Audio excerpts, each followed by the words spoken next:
this is crazy, man. This video, I'm just be talking about how basically like it's historically proven on how white, violent acts against whites or just blacks doing acts of violence like taking another person's life usually results in capital punishment unless it's racially motivated or it's like just a hate crime or just plain out just wrong. A straight mental person. Michael Myers ass motherfucker.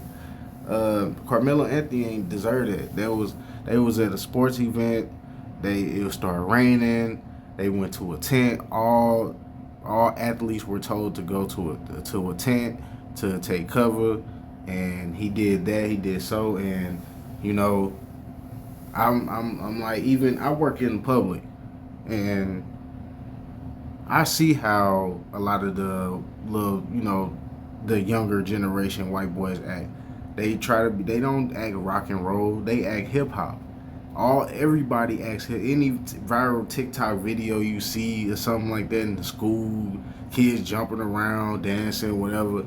They usually listening to a black song, not a country song. They ain't listening to Jelly Roll, Morgan Wallace. They ain't listening. They listening to Migos. I'm telling you, I done had white boys next to me saying that a lot of them were the best musicians, not rappers, best musicians. And like I said, man, so this is just an example. Say right here, it's been worse stuff going on. Patrick Thrower, he was from Berkeley, Missouri, St. Louis. He had stabbed a coworker in the chest, in the heart, on the parking lot of Amazon, on camera, everything. All the evidence is there. But I'm sure since Kenneth Lane, he was the victim, at the Amazon, in Berkeley, a fulfillment center. I know a lot of stuff happens at Amazon. This was like a year ago, 2025, yes, a year ago. And he got sentenced fast. Karmelo he got sentenced pretty fast too. But he only got 12 years. He intentionally stabbed that boy in the heart. He didn't do it. He said he did it in self-defense. Like, he didn't even, and when I looked at that, they said the altercation and, holding the knife on, and holding the knife was captured on the warehouse camera. From what I read before, they had a fight and the guy went to the trunk of his car and got the knife. So he literally knew he was going to do that. He could have walked away. Carmelo felt like he was just in danger immediately. 12 years, man. I had a nephew, man. He got, the guy that killed my nephew. Man, he got 12 years. They were both teenagers. He shot and killed them. They got into a fight. He's out on the street right now. 12 years. They were both black. So another one, a man with a prior murder conviction was sentenced to 12 years. He previously killed another man in 2021. That's when this happened. 53 years old, David Lockridge was amended to voluntary manslaughter in the fatal stabbing of 25-year-old Bryce Hackworth. Man, the man only got 12 years, bro. Like, the system is so jacked up, man. Like I said, it's literally, I'm gonna show y'all how it's basically just biased automatically against, blacks automatically. And that was just another example of it, man. Like I said, I shown in the last video, Darren Wilson. Like I said, man, this dude got 12 years, bro. Like, I can go on and on with story after story with either shootings or stabbings. These people get no time. I done seen people get 4 years. But since that boy this is why, right here. Because his dad was friends with the judge. He cried to him day and night. I want that boy sentenced to life. 35 years is a life sentence. That's not a sentence. That's a life sentence. His whole life over with. And then if he in the state, and then if he got to serve, even if he got to serve 85% of that, that's 30 years. That's still 30 years.